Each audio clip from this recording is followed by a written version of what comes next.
The King of France, thinking he was made of glass, was terrified he might shatter. And he wasn't alone in that belief.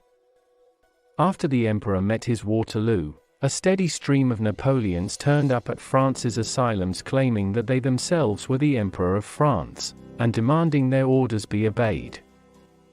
In Paris, in 1918, a housewife walked into a police station demanding a divorce on the grounds that her husband had been murdered and swapped for a double. For centuries, we've dismissed delusions as something for doctors to sort out behind closed doors. But delusions are more than just bizarre quirks of the mind. They hold the key to our collective anxieties and traumas.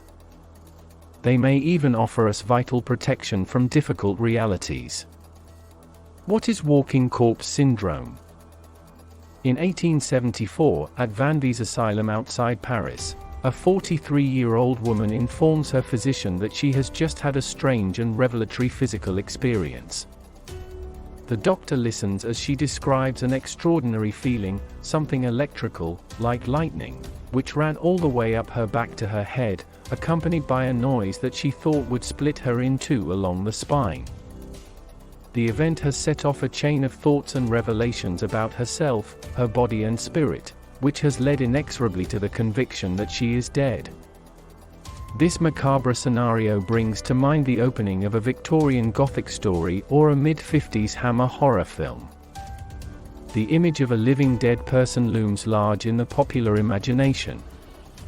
This woman's story became one of the case studies featured in the book, A History of Delusions, The Glass King, A Substitute Husband and a Walking Corpse.